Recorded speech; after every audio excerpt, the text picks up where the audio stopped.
Hi, friends. Here we are. I'm here with Angie, who Hello. always helps me a lot. And today we're going to talk a little bit about uh, the puppy's temperament because we have a lot of people that come over and they they do their own test, and I try to explain to them that we know the puppies because we've been raising them, and we know their real characteristics. Whatever you see that day, unless if they're spooky, which never happens here in this breeding program. We never have spooky puppies or overreactive puppies, never. But anyway, going back to this, the puppy can show an attitude, can show different ways of reacting that I can say a lot about the puppies from the beginning since we started raising them. And I can say that throughout all of these years, which is almost 48 years, um, many things change when they go homes.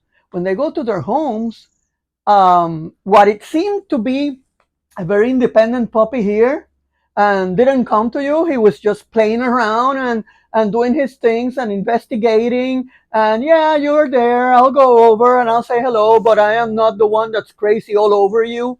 But I like to investigate. Some people say, "Oh, but that puppy is too independent and he doesn't care about me."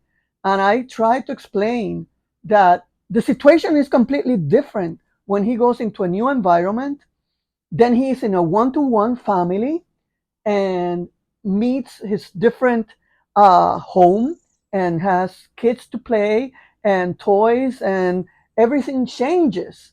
And there can be a change in the temperament. Maybe the very independent puppy that you thought that was very independent comes out to be a very lovey-dovey puppy who likes to be next to you and likes to be like a shadow with you.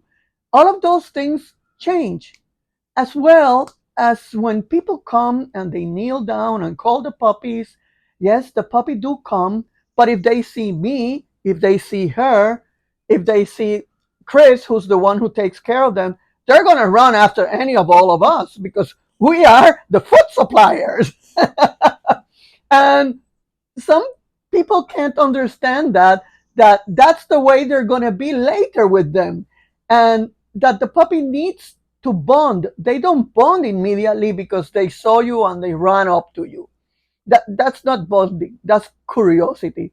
That's not um, a magic wand that told the puppy, "Oh, there's my owner. That's the person who I'm going to choose." And people cannot be let themselves taken 100% for what they see here. The only characteristic I do say that I have never seen it change completely, it's a puppy who's insecure and spooky and avoids everything. That it's a little bit, I'm not going to say 100% it won't change. It will. It'll get better. But that type of temperament usually stays more or less imprinted on them. This doesn't happen here because what we have been breeding for the last 45 years, it's certain bloodlines, certain genes that we have been following, and we know what's behind them. And I can say that for the last 25 or 30 years that I remember, I have never had a spooky puppy coming out of here. So, Angie, you've been raising our litters. Hmm. Can you say the same or develop a little bit like the environment in your house? I can say that basically the same. The puppies are born. We specialize in handling them early age, desensitizing them, so learning new sounds of the house. I have 5 grandkids at my house, so they get a lot of hands on at my house. That's a lot of pack. But the temperaments from the adults is what also helps. Yes. Anything that I've seen come from Southernwind, their temperaments have been amazing.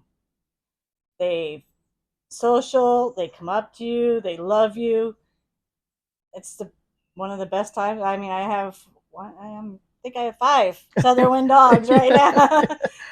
And you've had other people's And I dog for have. many years because before we met 10 years ago, I Yep. know you had other people's I dogs have had. and good dogs. I'm not saying anything, Right. but you have had the experience to have hands on with our dogs. Everybody that comes here, they sometimes we don't have the mother and the father here, but I say, but you can come and you can see what we have. I mean, we may have sisters, cousins, uncles, and people that are people no dogs that are related, and you can see their temperaments. A lot of people come here and say, "Wow, this is incredible. I can't believe even I let loose my dogs that are IPO3 dogs that do bite work and they come up to the people and they roll over on their belly and you want to Right. and he says, and this is a protection dog? I said, yes, he is, Mm-hmm. but he's got an off and an on switch. But because of why? Because of his genetics. You see, so this is something that I wanted to make this video to make it, explain really where this thing about the temperament comes from, because everybody says, my God, your temperaments are incredible. And it's because we have worked on it, on getting it genetically, and we worked on it also on environmental and the sensory work that we do with them before they're delivered to their homes. Thank you for listening to us.